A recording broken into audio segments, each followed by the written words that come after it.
Welcome back to the Baschamania podcast. Or if this is your first time here, welcome to the show. I hope you enjoyed today's episode. And if you do, be sure to subscribe on Apple or Spotify, or head over to YouTube and Rokfin and subscribe there and catch the video version of the podcast. Before we dive into today's show and our conversation with our guest, Yianni Diakomihalis, 2022 World Silver Medalist, this podcast is brought to you by your great friends at Attack, ATAC. TAC is an app for athletes. It's an AI strength and conditioning coach, a nutritionist, a mentality mentor, all in one great app, and a greatly designed app, I may say, is for those who know me, I own a marketing agency with a lot of websites. We design a lot of things, and I appreciate a good user interface, and I appreciate a cleanly designed app, and that's what Attack is. But Attack is an app designed to help you level up your age, your goals, your program. It's like having a personal trainer in your pocket. If you want this in your pocket like I do, I'm going to start using it pretty aggressively. Download the Attack app today, available in the Apple App Store and the Google Play Store. And I say aggressively because I just told my wife yesterday I want to get in better shape, get back to how I felt 10 years ago. So I'm really excited to take an even deeper dive into this Attack app and see what it can do for me as I start this process of really trying to get in shape. So if you want to join me or if you want to compete with me, let me know, tweet me, but download the app. Let's all level up together. Yanni D back on the show. How are you, man? I'm good. Good. Glad to be back. I always love having you on because you're one of the guests that I have such a good relationship with that it's not, there's going to be a lot of good substance. It's how much can you pull out in a short episode of a podcast with 30, 45 minutes. And I know there's no shortage of topics. Some kids want to just answer questions and, it's a podcast interview. You love wrestling. So I always love having you on. And it's been an interesting couple of weeks for you. I want to kind of go through it all. Let's start with going into the World Championships. You posted on Instagram, I think the day before, about all you heard all summer was about the medal drought and how we, haven't medaled since 2006 when Bill Zadek got a medal. And you had literally put, let me read it. It was a good post. All summer, I've been hearing about the medal drought and how good this guy or that guy is. All I know is that regardless of what happens tomorrow, I'm proud of my wrestling, and my warrior spirit will be on full display for the world to see. Let's do it. Also, I guess question one, what is an indomitable human spirit? This is like, because that was the hashtag. Sorry, that yeah, ended with that hashtag. no, it's a funny. So like me and my brother, this is gonna show how much of a little kid I am. Like my brother and I will like send each other videos on like Instagram or like TikTok is one of them. And there's a TikTok trend about like the indomitable human spirit. And it's all these like videos or pictures of these people doing like these really amazing feats. And a lot of them are like these physical feats. Like it'll be, a guy breaking a world record in something or winning a gold medal in something. And we'll like send them to each other or I'll see them. And they're always like, it's always like, the cruelty of the universe and it just like basically the highlight of it. Like it's a statistical anomaly to be great, but like people are great through spirit. And I think like it's a goofy way to get there, but it lines up with a lot of things that I read about or think about. It's just like, what wrestling is hard. It's really hard and it requires a lot of heart and grit and determination, all that stuff. And I feel like, the whole thing with, your spirit or whatever is it's like, it's got to come from within you. It can't be externally driven from your coaches, from, desiring a medal, anything like that. It has to be, a feat that you want for yourself. And heading into the World Championships, how much of your focus was on these different elements where it's you wanting to be a world champion, whether it's your performance last year, whether it's ending a medal drought? How were you focusing on these different aspects? That was one thing that kind of an up and down. So I really focused on how I was wrestling. So after Final X, I wouldn't say I wrestled well, but I didn't wrestle horribly. I was like, all right, I'm wrestling all right. I got time. I knew I wasn't ready to win at that point, but it was kind of like, well, that's what the next 3 months are for, to get you ready. And then in Tunisia, I wrestled poorly. I was really disappointed in myself. And there were some external factors. I was kind of at the end of a training cycle. So what I didn't understand in the moment was, we're not peaking for the whatever tournament in Tunisia. Yep. So, and that's not an excuse for why I wrestled bad, but I was a little bit like, I felt this need to go back to the drawing board. Like, all right, clearly what I'm doing isn't working. Maybe I've gone backwards. And that's where, Frank Pirelli and Mike Gray, like, reeled me in. They're like, listen, you're right where you need to be. You didn't wrestle well, but we didn't plan on you wrestling well. You only need to be the best guy in the world for 2 days, not the whole year. So don't worry about that. And I think that gave me some perspective where it's like, yeah, I don't have to be, not every day needs to be my best day. It's just the days that I need to be on my best need to be my best, So I think because of that, to make a long story short, we made it really about my performance, my skill, not the outcome, but my, display more than quantifiable things like a medal or, the drought or what Bill Zadek did, 16 years ago or whatever. Yeah. And it's funny too, you say that, because we'll talk in a little bit about peaking different times and the Snyder and July back and forth and how important it is to win certain events. But heading into this tournament, I hopped on a podcast with Willie earlier, and I guess my audio was terrible. Sorry, guys. I think it was on Willie's end that there was an echo, because the way I'm sounding now is how everything was set up. So I don't know. But anyways, when I was on with Willie earlier, we were talking about 65. And I was curious on Willie's perspective, and obviously yours, on when you see your draw, how much are you going through that? You see the guy you lost to last year early on. How much does that factor in, like, psychologically, when you look at those kinds of things? So this is a funny story. So there's like people, I send the draw to as soon as I get it. I sent it to Mike and Frank, but they had probably already seen it. I sent it to my dad. I sent it to my mom. I sent it to my girlfriend. And I was genuinely excited. I was like, let's go. I wanted that match. Did it need to be first round? That's not what I cared for, but I wanted to wrestle Tivanni. And I feel like that was a huge thing that we addressed, was wrestling those guys who are fine with just beating you 1-0. And not like it's not like he's stalling. He's just not going to take any risk. Yep. So I think that emotionally, I wanted that. I wanted that match. I wanted to show myself, like, all right, what we've been doing is right. It's been working, so that was a big thing for me. But just like a funny side note, you're talking about how you reacted. I remember, like, I texted my dad and he was just like, okay, like, let's do it. And he gets nervous. He's, my parents get so nervous, but I remember when I showed my girlfriend, she texted me back. She's like, I'm sure you're excited, but I just wish that wasn't what was happening. She was like so nervous. She's like, I'm not even going to sleep now. And it was like days before, like, everyone, you know what I mean? But I felt really good about it, to be honest. I felt good. And I felt like I was prepared for that match.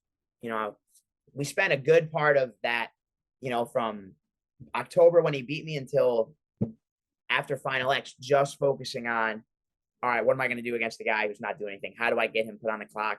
How do I create offense? How do I shut him down, more than he's shutting me down? Stuff like that. Because if you go back and look at the match that he beat me in Oslo, it's all off my actions, which means he still didn't really do anything. He's just capitalizing on mistakes.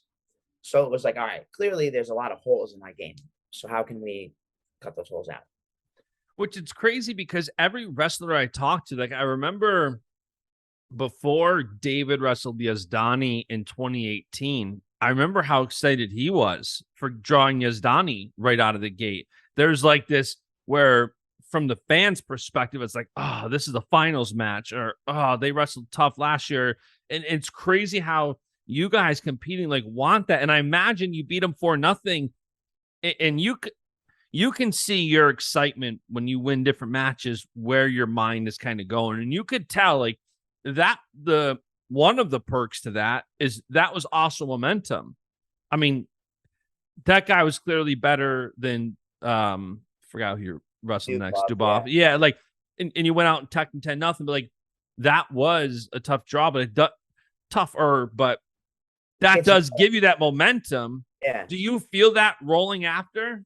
Yeah, I do. I think historically, I'm the kind of guy who wrestles better as the tournament goes. Each match Yeah. gets a little better than the last. And that's a good and a bad thing. It's a bad thing because it means my first matches aren't always great compared Yeah. to later in the weekend. But that was another thing. Like Frank's really good about understanding because he does a lot of the freestyle stuff with us. He's good about understanding, the body and the mind, how those things work with each other and how what's going to make you perform best. So we spent a lot of time working on my first match. Like even in practice when we do match day, like he would tell me, like, make sure this match is your best match that you wrestle today, which is contradictory to how we train. And that's probably part of the reason why I get better as the tournament goes on, because we as Americans are like, your last match is your best match, finish strong. And some of that's rooted in our, we're a conditioning country. But we spent a lot of time with me focusing on being ready out the gate, having my first minute be really strong, stuff like that. Because, even if you look at matches that I win, I give up the first score a lot. And that's not a function of them getting tired. It's me starting slow a lot of times. You also go right into these scrambles that's like a challenge within 30 seconds. It's like, all right, so, and sometimes, and that was another thing kind of talking about Tijuana is it's like a lot of times I force wrestling, which is good, but you don't always need to do that because, sometimes it backfires on you. Yeah. And I guess at this point, might as well just go through the bracket because we're already to the quarters. You have Bajrang, and that's a tough quarter. Bajrang is great. And I don't know what it was, but whenever there's two guys, like you see a Yanni Bajrang match, not many people expect a 10-0 like that. Most people are expecting, and it doesn't matter how high on you or how high on Bajrang somebody is, you're expecting a closer match, like your match at Beat the Streets. What was your takeaway on that match? I mean, you just demolished him. And I loved your post. Like, thank you. Like, you made me like better. Like, you made me have to dig deeper and get better. What was your takeaway on that match? I feel like my style, the way that I wrestle, does well against guys like Bajrang because he's pretty lead leg heavy, kind of leaves his foot out there. I shoot sometimes too much, but on a guy like that, it doesn't backfire the same way as it might with someone else. So kind of, the first two, like those short guys, you got to be very tight to the game plan, and maybe more with Tijuana than Dubov, but guy like that, you got to be very tight. All right, hey, we're very low risk, very hard hand fight, a lot of fakes, a lot of pulls. And, it might be one or two really good shots that win you the match. Yep. Guy like Bajrang, it was like, hey, he's going to get in there and mix it up. So be ready to wrestle super hard and get in there and mix it up. You know what I mean? And I think it allowed me to go back to some of my old habits that maybe got me in trouble in other matches. But because I had the motor for it, the gas tank for it, I felt comfortable, getting into a dogfight, getting into a shootout a little bit. Yeah, and what was your? I don't know how much time you're thinking about these things, but when the match is over and you tech them and you go back in the hallway in the workout area or whatever, what's your thought? Like, I just tech this kid who's absolutely incredible. It kind of was just like on to the next. I really try to not ride that wave, and sometimes you get kind of sucked into it, but I really try not to because that's what wears you out. Is it's like. Because at the end of the day, a match is a match. It's 10 minutes as hard as you can go 4 times. It's 40 minutes, right? But what you don't want to do is turn that into 4 hours. Yeah. You know what I mean? Because then you go back to the hotel and you're like, man, I'm so good. I'm so great. Or it's like, oh, this next guy, what's going to happen here? What happens if I do this? So I really tried, that match happened. On the walk back, Mike and I talked about what I need to work on. That was a big thing. This was kind of what happened every match. I wrestle my match. It's about a 3-minute walk to get back to where we sit. We spend a minute talking about, hey, here's what you did well. The rest of the walk, we talk about what I need to work on. Hey, you did this really well. Okay, this is what you didn't do well. Got to fix that for the next one. And then by the time we get back to the little warm-up area, it's like, hey, you got this guy next. Here's what we're thinking. Okay, good. You go back and then you relax. So it's 8 minutes, 10 minutes max. of focusing on what happened, what needs to change, and what's going to happen next. And then you relax, you know what I mean? Kind of unwind. So I just took that going into the semis too, was just that little process. Maybe we spent a little longer focusing on, you know, what's going to happen in this next match because we had time. Yeah. But I really try to not get caught up in those moments just because they are so big and you're so invested. It's easy to like get sucked into those. What's the balance like of what you did good and wrong when like your round of 16 and quarterfinals was both a 10-0 tech?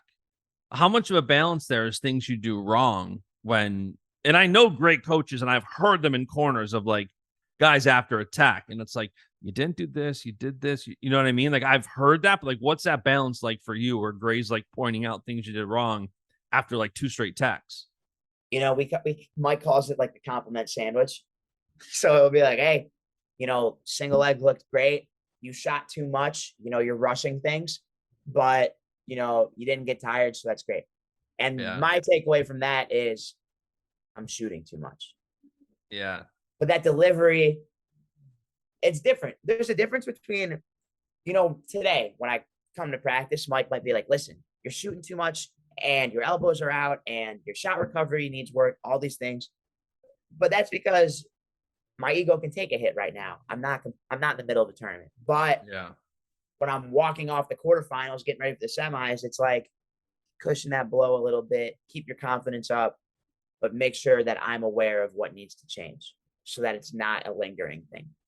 And it's like one of those things where in the moment, do I process all that? No, but I know to really focus on the part that needs to fix. And I understand that, you know, it's not the end of the world, but it needs to get taken care of. Heading into the semis, you did have more time to think about it. And it was an interesting match. I mean, Cornell, Rutgers in Serbia. Like, it's funny how that played out. How much going into that match were you thinking about either a specific game plan for Rivera or the thoughts of win this and you're a medalist? What's that balance like heading to the semis? The medal thing was still not in my mind. You know, it's like a cliche, but it's true. Like I wasn't competing to end the medal drought. I wanted to win. You know what I mean? The medal drought is like, yeah, it's great, but that's a fan thing too. Like that's American fans. That to me, that's what that is. Yeah. Because I haven't been competing for 16 years. So I've not, my medal drought is one tournament. I've failed to medal. So it's, and I'm not even thinking about that. I just think it's easy to get caught up in the media in the United States because there's so much of it. Yeah.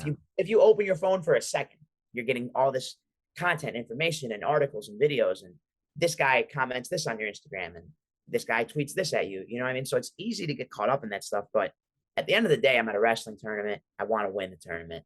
I don't care about the medal drought, and that doesn't mean that I'm not proud of it. You know what I mean? It's far from a priority. You know what I mean?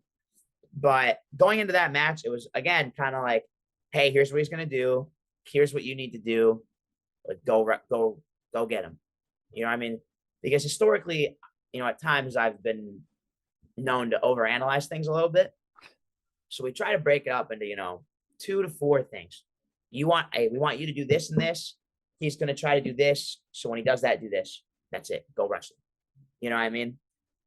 And I think that's because inherently I'm going to do a lot of that processing as the match goes, but it's important still that someone tells me, but we don't need to make like a whole game plan. Yeah. I mean, so was the excitement like, it's funny because I love when you show emotion because you are so focused on whatever the final goal is. But after that semis match, USA Wrestling put out that little video and we saw some like a small glimpse of the Yanni the excitement. The tongue came out. There was some excitement. Was that more I'm in the finals, I have that shot at gold? Like what exactly is that excitement for? Yeah, a little bit. It was like there's obviously a million reasons to be excited. Yeah, it was like the tech fall kind of gets you fired up, and then it's like, all right, I'm there. I'm one match away. I'm there. You know what I mean? And even still, it's hard to look back on it and know exactly what I was thinking, but right now thinking about it, it's like I'm right there. I'm one match Yep. away. I'm 6 minutes from achieving this really, really cool thing. I'm right there. Instead of, because you play the game with yourself where it's like, all right, a couple matches to go, a couple matches to go. Now, whether it's 5 or 2, you're saying, all right, a couple more matches. But when it's one match, it's like, all right, get your weight off, get ready to go, whatever, and then just lay it all out there. Whether you win Yep. or lose, is all you got. So it's Yeah. kind of, that finality is exciting. And now the finals match, Willie and I were talking today, and if I'm not mistaken, is that your first time wrestling an Iranian overseas? It's my first time wrestling an Iranian ever. Yeah. That's what I thought. And I'm like, you're such like an international, like, man of study. Like, you love international. You can break down and you know how to pronounce every country's, like, the wrestlers from every country. You can pronounce their names. Like, you can almost speak their freaking language at this point. But you've never wrestled an Iranian. What was that like heading into the finals? It was very different because if you asked me, hey, tell me about that Iranian, I'd say, well, he wrestles with his hands on the mat and he kind of jumps into an underhook. He hits a whip over, and then if he covers your head, he runs behind. And he's really long. But those are things that I could use to describe a lot of people. There's a feel that he has that's different that makes him, he won the world championships and makes him who he is. But I needed to feel that. I had a good first period, and he made some adaptations in the second period that I didn't respond to well. And it threw me off a little bit. It did. He just, when it came down to it, we were probably 50-50 in the first period. He made some good changes that I didn't respond to, and that was a difference maker because he scored 2 takedowns in that period. And I think, I just need to get better in that position. It's going to be something. He's young, so it's going to be a relevant thing for me for the rest of my wrestling career. Yeah. I'm 29 years old, trying to make the Olympic, trying to win a gold medal in LA. He will be 28 or whatever, trying to win also. So he's going to be around for a while, and I got to figure that out. We have the resources to, and now that I felt it, I feel more confident recognizing what I need to do. It's just, I didn't make the adjustments that I needed to make in the moment. How much of you, when you have a match like that, I'm assuming you want to rematch the next day, like, especially knowing you, like, if somebody beats you, I imagine if they gave you the opportunity, you would have wrestled him again.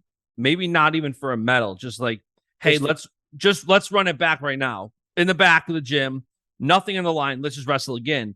I think you would take that 10 out of 10 times.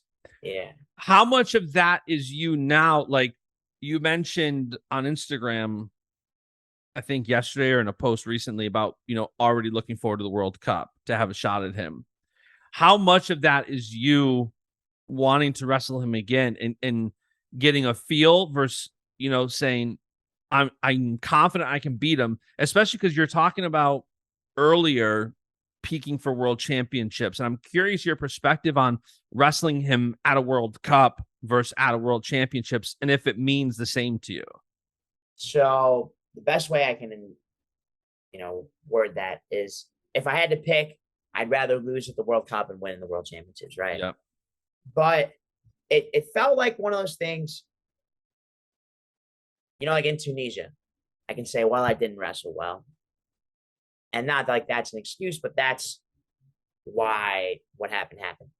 What's unfortunate is I was wrestling well, and he kind of, if you asked one of my coaches, they might be like, well, you didn't wrestle great in the second period.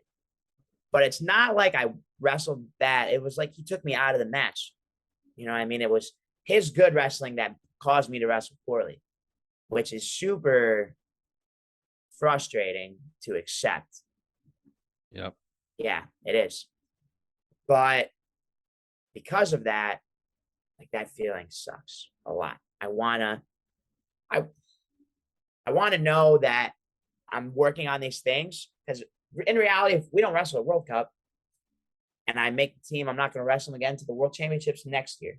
So at least if we wrestle at World Cup, I want to know that I'm moving in the right direction. So for the next 2.5 months, while I'm working on all these things for a guy who wrestles like that, when we wrestle, even if I lose again, I want to know that I'm moving in the right direction so that when the World Championships come, I'll be ready. So it's not like I need to beat him. I need to know that I'm a better wrestler. You know what I mean? Because what you want to do is win the world championships, is what you're saying. The end goal is to know that you're the better wrestler to win the world championship. Yeah, my goal is to be a really good wrestler. I want to be really good. Even you are really good. You just wrestled in the finals of the world championships. You're a really good wrestler, but continue. But it's like, even if I don't even want to say it, but you know what I'm saying. Even if I never accomplish that goal of winning, I just want to know that I'm moving in the right direction. Yep, because it makes sense. There's no Americans who do that. I'm not going to wrestle. And it's not like I can be like, hey, Vito Arujá, can you do this field? Because that guy's been doing it since he was 5 years old. So Vito doing it for 30 minutes is not going to be the same. And that's clearly a lingering hole because we spent the whole match in that position. Is that kind of what you meant? I love your post yesterday. You posted a photo of you guys wrestling. You said, what I'd give to field this again, the highest form of competition I've ever experienced, a true battle. Yeah, because it was like he was wrestling really well, wrestling really hard. I wrestled well. I wrestled really hard. And he just beat me. He did. But it's like that was as pure competition as it felt like. I mean, there were some not pure things. But it's like laying it on the line. It's the biggest stage I can possibly ask for. His country is hating on me the whole weekend. My country was probably hating on him the whole weekend. And it was like this collision. And he beat me. So I can't imagine how good that felt. What was it like after, like medal stand and stuff like that? Like, is there that to me watching it, it seems like everybody kind of felt like, wow, a rivalry is being born. Like, that's what it felt like watching. I mean, he was very respectful. His English is fine, but not great. So we didn't really say much. It's not like anyone's in a mood for talking. Yeah. But no, I mean, it's not like he's trying to fight me in the back room. But I definitely we had this understanding that it's all right, I'm gonna wrestle that kid at least one more time. Yeah. And possibly 7 or 8 more times. Yeah. You know what I mean? So it's I'm not gonna call it a rivalry because I'm 0-1. But I definitely plan on wrestling him more. And if I wanna reach that goal of being a great wrestler, I need to be able to address what he's doing and create a solution for myself. Yeah, no, for sure. I think that's a good mindset from the outside looking in. Bills took a devastating loss yesterday, and Von Miller said that loss was the medicine we needed. And I hate the loss, but I understand what he's saying with the medicine. And I'm curious for you because, the end of that post I just read was can't wait for the World Cup. The interesting thing about you is that you are not just a full-time senior level guy. You also have a college season coming up, which is crazy because it's you're already looking forward to the World Cup in December 10th and 11th, I think it is. And here, if anybody's wondering, if Yanni's wrestling the World Cup, he just gave you the answer, but you still have to prepare for a college season. Have you started? I know we just came off the World Championships a week and a half ago, so it hasn't been that long. Have you started that focus, and what's that drive like when you want to be a world champion? That's your number one goal. You've accomplished being an NCAA champion. You've done it 3 times. What's that drive like when you have to focus on something that I know means a lot to you, but you have this other lingering goal that you're also going to be working towards? So kind of the way, and this has kind of been a theme of what I've been saying a little bit, is it's by getting ready to be the best wrestler in the world, it will help me be the best wrestler in the NCAA. So, by cleaning up all my neutral stuff, by making my finishes really good, by making my hand fighting, solid, that's going to translate to both styles. And then it's well, make sure you can get out in 10 seconds and make sure you can hold the guy down for a minute, right? Yep. And those things, I'm going to put time into those.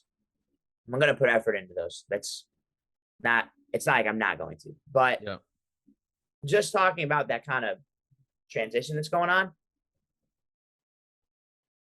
by training to beat a guy who might be the best wrestler in the world in my weight class, it's going to help me get ready to beat the college wrestlers also, because it's going to make my hand fighting better. It means I need to finish cleaner. My shots need to get better, and my setups and counter offense, reattacks, all these things, right? So it's going to translate. It's not like those skills are going for naught in either direction. But I just need to, during the season, make sure that my folk style scrambling, my rat wrestling are solid, put some time in on those, and then keep working, because basically what I'm saying is one goal will feed the other. Yep. And when you've had the level of success you have on the college scene, especially, do you look at the season and just have the expectation for yourself of just like sheer and utter dominance? Like my buddy Josiah at Fanco put out a video that I haven't watched yet, but it was along the lines of like, what are the odds Yanni will even lose a match this year? Like the expectation fans have for you, the expectation I'm sure you have on yourself is a level of like, at this point, you don't just want to win. You're looking towards things like you just described, like getting better so I can go on and be a world champion. How much of that expectation for yourself is that bar is set so high? It's a dangerous thing, those kinds of things. Yep. Because it's like, it's a bad example, but pride is a great setup to a downfall, having great pride. Yep. And I think things like legacy, because that's kind of what you're describing, is like what legacy you leave behind. I think that is fun things for fans to discuss. And I think it's a huge trap for people that are working on them, because you make it about something that's not what it is. Because at the end of the day, I'm a wrestler. I love wrestling. I want to be great at it. And stuff like talking about my legacy in college or what I'm going to leave behind is great. And I want it to be looked at positively, but I want to do that by being myself, and hopefully I'm a good person and a good wrestler. You know what I mean? Yep. And I think that it's a trap. I think it's a trap to talk about, well, I want to go undefeated and I want to pin everybody. Because, like, I would want to do that every year. That would be awesome. Regardless of how many NCAA titles I have, or, if I was third string, heavyweight, no chance of starting, and you said, hey, what would you want to do this year? I'd say, well, I want to win all my matches and I want to dominate. Because it's like, I would love that. But I'm not going to set myself up for failure by making it seem like it's going to be easy. Because it's not. These guys are very good. The guy who takes second in the NCAA tournament is a very good wrestler. Yep. So it's a trap to be like, well, I'm going to pin that guy because that's how good I am. Because it's not fair. It's not fair to him to say that I'm just going to roll him up like he's not a good wrestler. And it's not fair to me to put myself in a position where I can take a guy down 100 times and don't pin him, and then it's like I lost for some reason. Yeah. So I just want it to be about the wrestling. I want to wrestle really well. If wrestling really well and the best that I can do causes me to pin every single guy that I wrestle, that would be awesome. If it doesn't and I lose, then so be it. But I just want to wrestle well. I listened to the podcast you and Burroughs did in Serbia, which was fantastic. I texted him like, Jordan, you need to do this every freaking week. You have such a talent for it. One of the things you said that I love, and by the way, if you go to Jordan Burroughs' YouTube, it's his last video. Him and Yanni did a 30-minute podcast in Serbia. It was great. One of the things you said that got you into wrestling early was not only the fun you're having, but the competitiveness.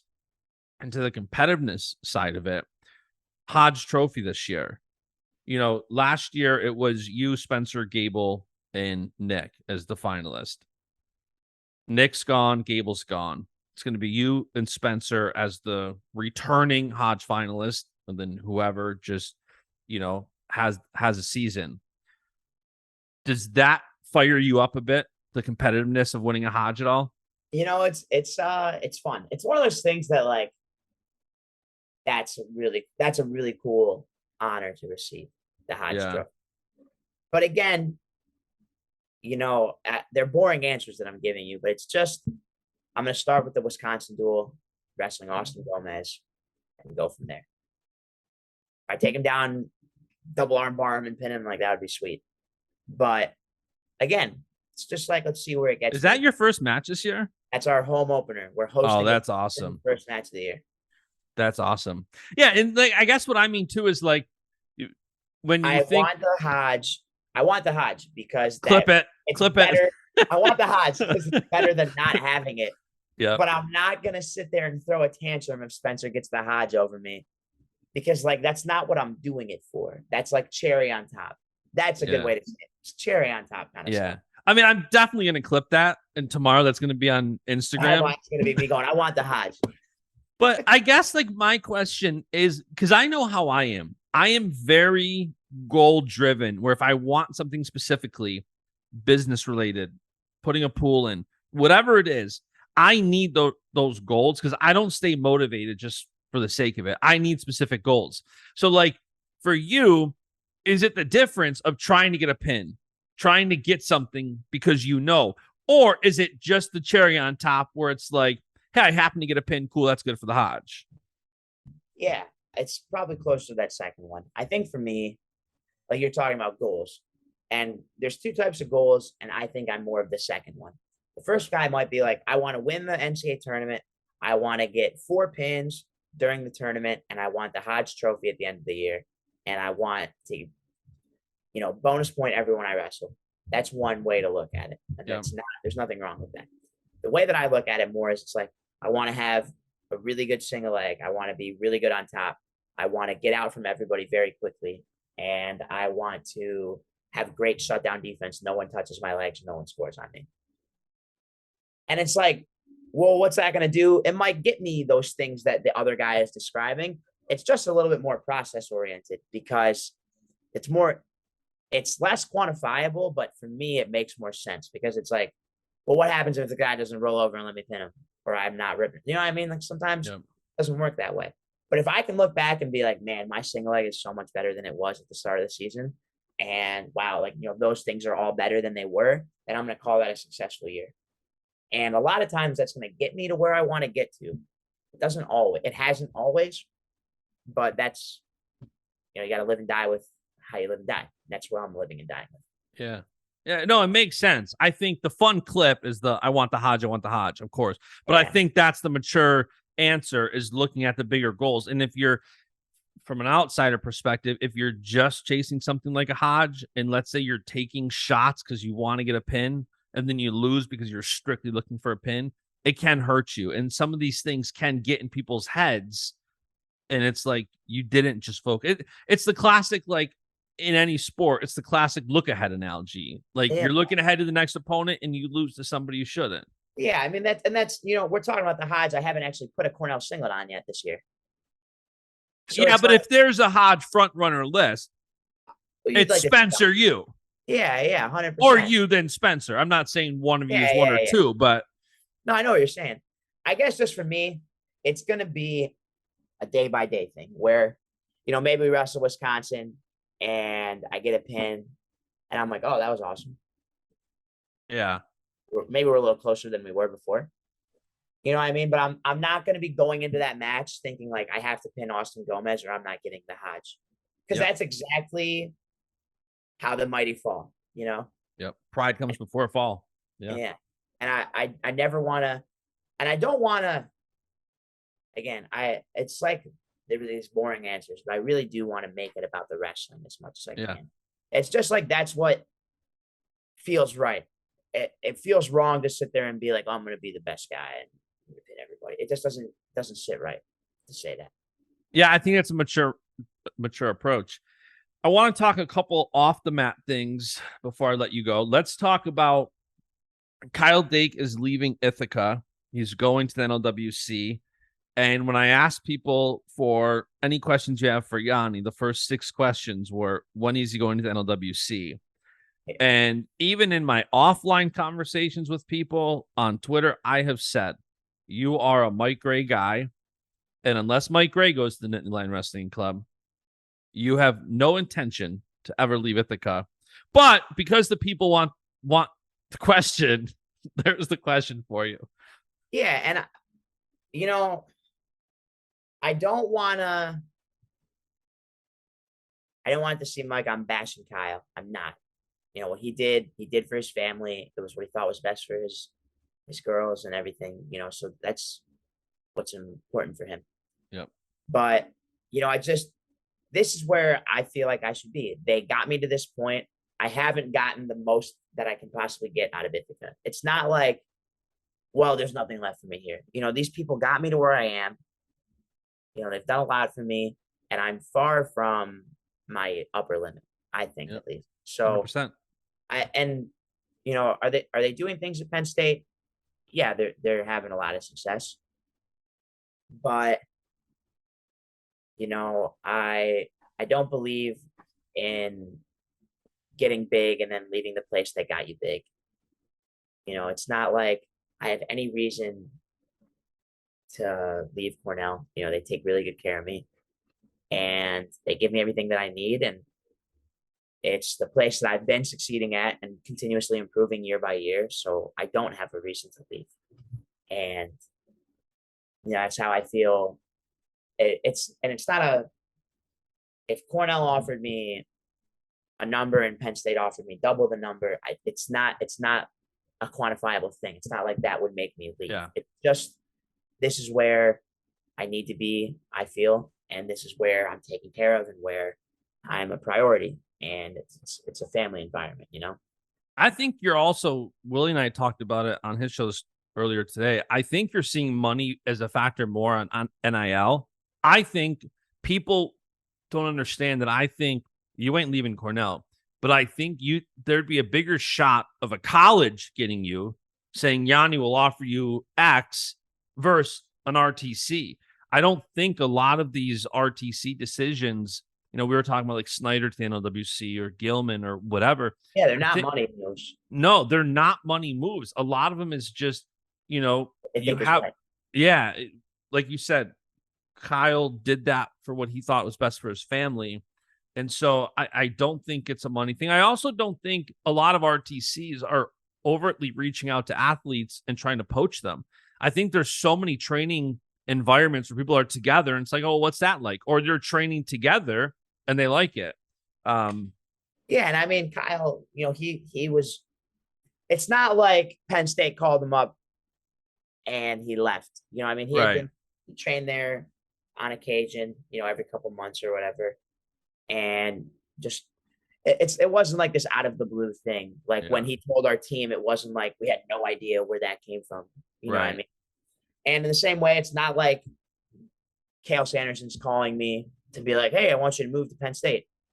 Because it's not like I don't know those guys that well. It's not like they've worked with me in a coaching environment. It's different. It's different.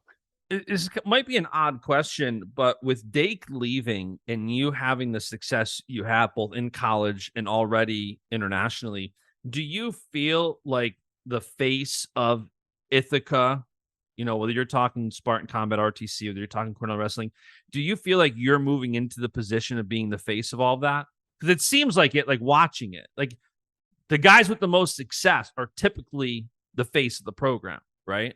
Yeah, I mean, if you ask Kyle, he would tell you. He'd be like, "Oh, you're the golden boy," whatever, blah blah blah. He likes those jokes, but maybe I don't. Maybe I've never thought about it like I'm the guy, even if do I get more attention or priority than other people? Like, yeah, probably. It's not like I'm gonna sit here and tell you that. But not even just attention. Like from, let's say, one of the things that you mentioned in the video with Burroughs was about when you were making the decision for college, Dake and his success was a part of what led you to Cornell. I got to believe that the next round of recruits at Cornell are looking at you and seeing, look what Yanni is doing internationally in college. And Yeah. that's. No, yeah, I'm sure. Because it's just like, well, kids have goals and they want to go to a place where they feel like there's someone there that can help them get there. And, the kid's thinking about Cornell and they're like, well, can I do well here? Well, look at what this kid's doing. Yeah, I can do well here. Yep. And yeah, I'm sure that's part of it. I think too, that there's this, if you didn't think, now you know, I'm going to be around, because that was another thing. When I was making my decision, it was like, I knew Kyle was going to be there for at least a chunk of my college career. Yeah. And I think, if we have a kid who's a junior in high school where it's like, maybe he won't be my teammate necessarily, but he's going to be in the room with me, be around me, I'll be a resource to them. I'm sure that's the kind of things they think about. And is it universal? No. If a heavyweight's making that call, he's probably looking to Gwiz more than he might look to me. But I think, if you have a middleweight sized guy who's like, oh, where should I go? Cornell or this other place. He's like, well, I have Yanni in the room to wrestle with and learn from and train with. Maybe I should go there. I definitely think that happens. Yeah. And I want to talk about something a bit more off the mat, but it's kind of on the mat. Very sneaky Yianni D move at the World Championships, the shoes you were wearing. Yeah. So, what can you tell us about them? I'm going to be as mysterious as possible. I'm a very mysterious guy. I love when wrestlers this is the quintessential wrestling sneaky move. You post something on your Instagram with a tidbit in it. You don't mention it in the post. And then a couple days later on the story, by the way, what do you think of this? Yeah. I mean, obviously I think they're great, but all I'm going to say, Spartan and I are doing a shoe. It's very similar to a shoe that I used to wear all the time, if you can put two and two together, that are really popular right now. And obviously I like mine better.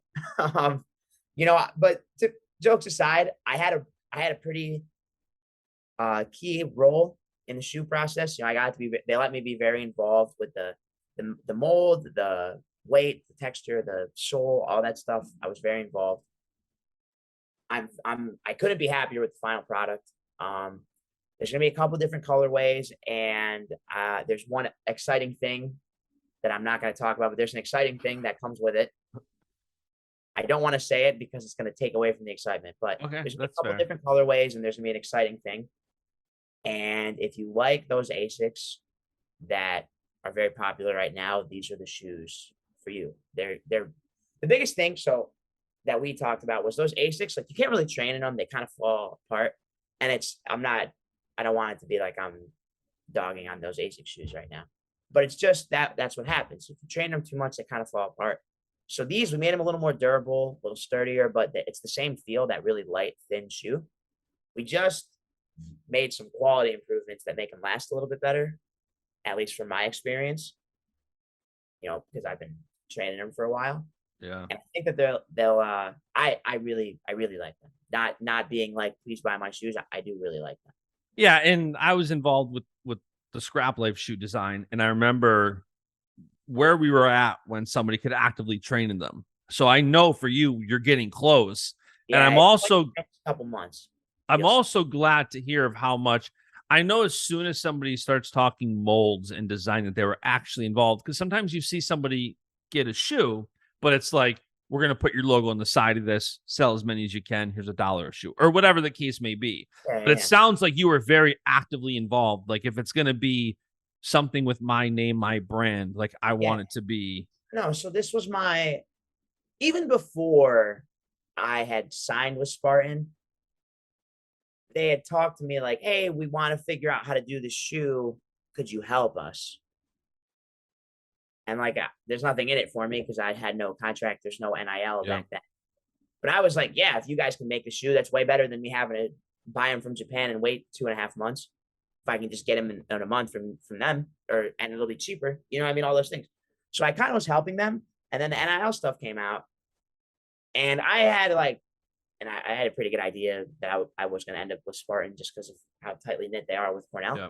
So when I signed that contract, they were like, "Hey, well, we want to do a shoe. You've been helping us. Do you want to do this shoe?" And I was like, "Yeah, that would be awesome." Because I love those shoes. They're like it's same with Vito or Aruja. Like we are big on those shoes. They're just very comfortable. That it's the right shoe. You know what I mean? So I've been involved in that process basically since they had the idea. I sent them a pair of mine that they could like tear apart and work on, all those things. So it's cool too because I got to be involved when I had nothing to gain from it. And it was kind of just like a cool, exciting thing to be a part of a shoe. And then once I was involved, it was even more because it's like, oh, my name gets to go on these. Yeah. And then I felt like even more attachment to doing a good job because it's like, if I'm going to put my name on something, I want it to be very high quality. And again, I don't want to like set it up for failure like we were talking about earlier, but I do really like what we're finishing with. I think it's going to be a really high quality shoe. And I want to talk to you. It's kind of a good segue into one of the last topics. You signed with a sports agency, which I think is awesome. I want to talk about that. I'm curious, as you sign with the sports agency, as you have a shoe deal lingering, how much are you thinking about that? And how are you balancing? Obviously, the more success you have, the better brand deals are. The more success you have, the more shoes sell. The more this, the more. How much are you balancing that? Especially because and this is one of the things I love about NIL, your shoe is going to basically be ready in time for NCAA season. And we talk about your motivation for the NCAA season. And obviously, that's something in the back of my mind. Like any wrestler who can get a shoe deal in college and this is unprecedented. I don't think this has ever happened before. Like this is new. So there's not that many case studies on. There's not that much you can look at. But for you, the more success, the better. You talk about going out there, throwing Gomez in the first round, getting it in the first match, getting a pin, like those kinds of things build excitement. And even from a youth perspective, I think that's how like new fans happen, where it's like they don't really care what you just did at the Worlds getting a medal. They care that you did a cool throw. And that leads to a kid saying, I want that. How are you balancing and how are you planning on balancing not putting too much pressure on yourself, but realizing that the more success you have, the better everything will be? So that's what I really appreciate about the Iridium guys. So my guy that I work with most of the time is Pete Lepari. He wrestled at Rutgers, and I actually wrestled him at the NCAA tournament, and he's been awesome. But the big thing that he talked to me about that was a huge factor in my decision was that he was like, listen, your job is not to be social media highlight making cool. Like we do that. Yep. And I appreciate that because it just felt like they understood what I wanted before I told them. Yep. It's like, so he talks to me, he's like, hey, try to get this post out this week, hey, send me some pictures from the tournament and, I'll help you come up with some ideas. Hey, I'm talking to this brand. Is that something you'd be interested in? Do you like those guys? This is kind of what they stand for. And I like that because it takes things off my plate.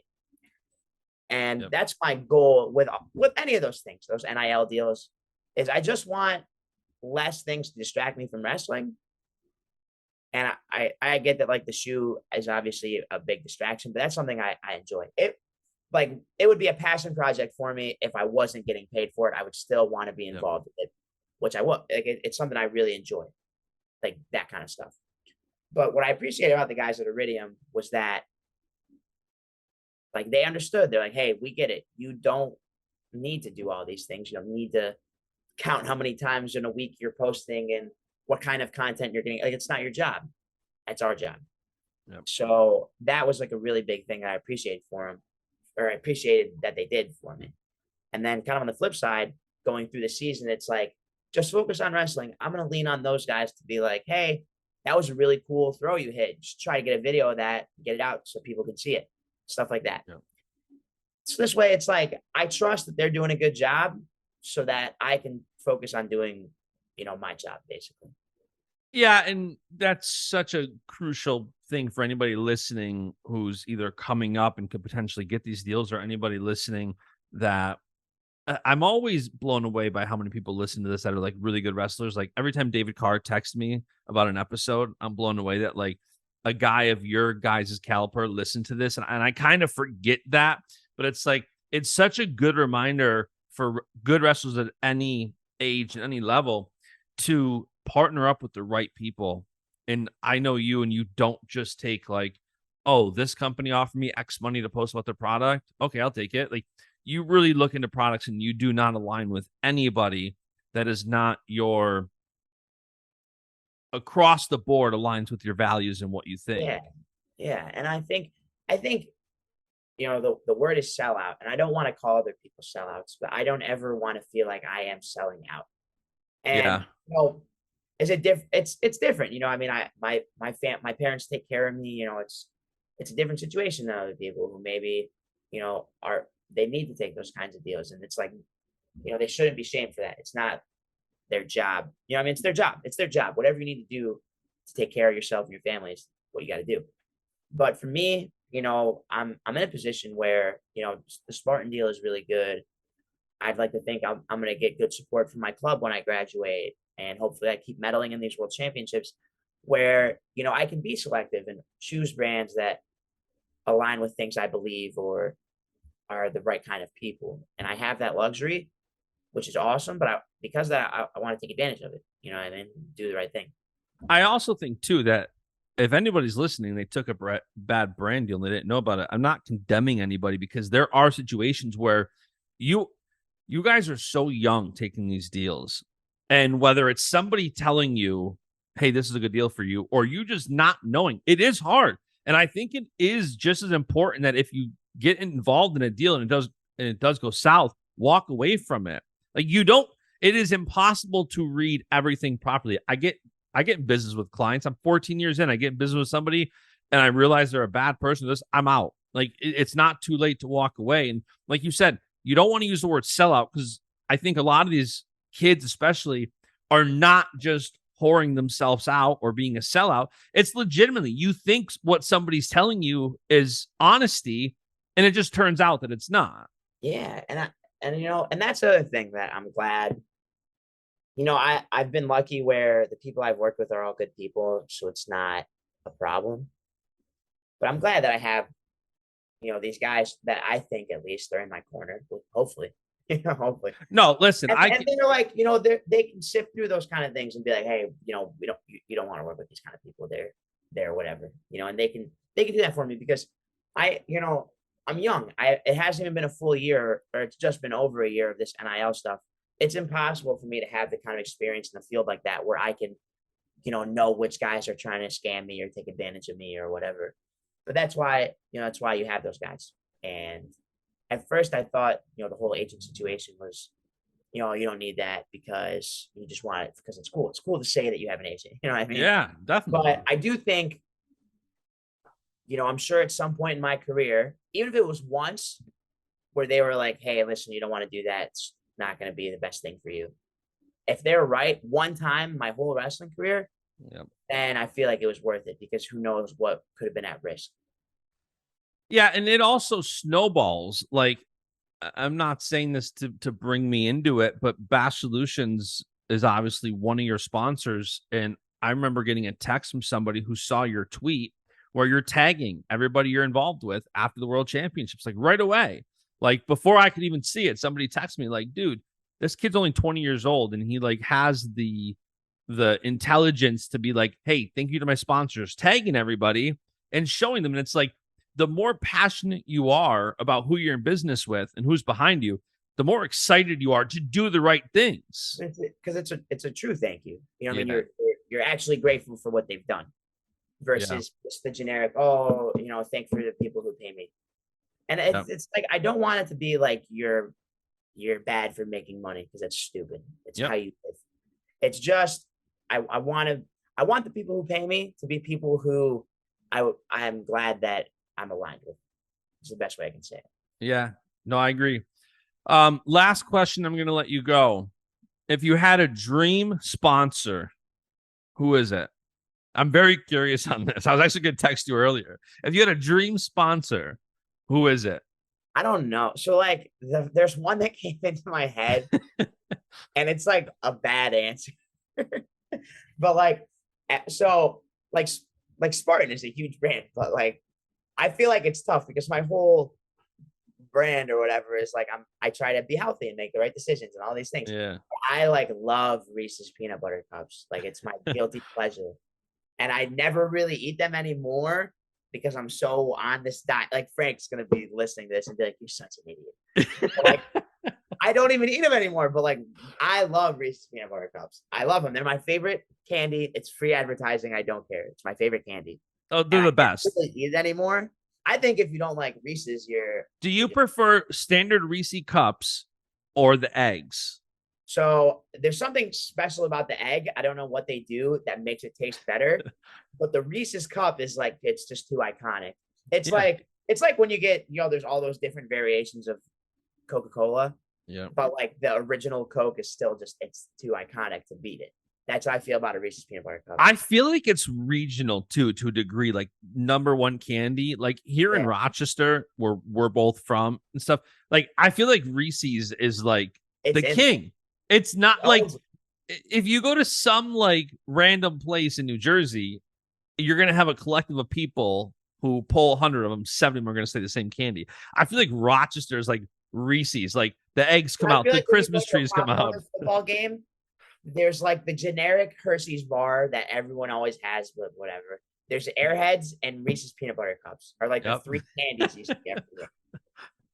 Yeah, no, Reese's are hands down. But the cool thing for you is like, in your agents have a big job ahead of them because the biggest, and I'm not saying this to add pressure to you, but the biggest like opportunity for sponsors typically is in Olympic years. Yeah. So leading up, and like Willie and I were talking about how 2023 for us is usually like the best out of a quad. You have 10 weights. You start seeing where people are going, different weights. Yeah, they start moving into the new weights. Yeah, like it's a super fun year. And so this next year for you, you get the opportunity to become a 4-time NCAA champion, the Hodge race you're in, all these things, making another world team. Like you're set up to get those sponsors. And it's super cool because I've watched like working with Burroughs for the last decade and seeing him like knowing Jordan as long as I have and then watching him evolve to like representing Ralph Lauren and Shabani Yogurt and these companies is so cool for like somebody who's a friend, just like an everyday guy, wrestler, whatever, to get like that caliber of sponsor. So I hope you get Reese's. That'd be nuts. That'd be so crazy. One actually last question I just thought of. I made a post of you and Zane at Final X in 2019. How cool was it for you that here you're battling somebody in 2019? Now you're both at different weights, both medaling. Like that's pretty cool for me. Like, was that pretty cool for you? No, I mean, it's classic like cliche of, iron sharpens iron. Yeah. That was a pretty heated year between us from the open to that special wrestle off. Like it was even getting ready the following year for the Olympic year. Like, putting a little extra on Zane, thinking about him a little extra. So, I think he pushed me a lot as a competitor. The struggles that he gave me in matches that I had to go back and fix and address, I think helped me develop, when it came time for the world championships and stuff. So inadvertently, I think we made each other better. I don't know if I would ever be like, hey, thanks for beating me. But yeah, no, I think especially now as you guys are both still in the thick of it, the fact that like you guys could wrestle again for a 2024 Olympic team, but it is cool to see. I think like you look at Burroughs, Dakin, Taylor all winning a gold. Yeah, it's cool to see that level of depth. I don't think any of them, maybe Dakin, Taylor now, but like none of them are all buddy together. But I think there's a level of respect. Like, man, hey, the guy who beat me. I acknowledge that because of what I had to do to figure out how to beat you, I got better. Yeah. And we call it wrestling capitalism. That's a classic wrestling capitalism example where it's like, you get a little better, I get a little better. And we keep doing this because I want to beat you and you want to beat me. Yeah. And inadvertently, that arms race that we had got us to the world finals. And, little bit more gonna get me and maybe him to where we want to be. And USA is at such a level of crazy depth right now where it's almost harder to make the USA team than anything after that. And if you figure like you start talking 2024 when it's like you and Zane, now both world silver medalists, could wrestle each other. You talk about Dake and Burroughs, or if Burroughs went up and Burroughs and Taylor, like the level of talent and accomplishments within the US is crazy. Yeah, on that Olympic year, there's gonna be a lot of really, really high quality guys left home. Yeah, which is crazy. Like it's almost like, I mean, from a marketing perspective, because that's always like in the corner of my mind, like marketing that, like and you're gonna have multiple world champs sitting on the bench. Yeah, it's crazy. That's multiple time world champs sitting on the bench. Like, I mean, yeah, like if Burroughs drops 74 kilo, that's 11 world titles between the two of them, world and Olympic titles, and one of them is not going. Same with like what's Burroughs, Jaden Taylor or Jaden Snyder. Right, I think Jaden's got 2 or 3 and a ton of medals to Snyder's couple world titles. I think he's got 4 or 5. It's a lot of hardware not going. Yeah, it's crazy. And I mean, Dayton's a world silver medalist, right?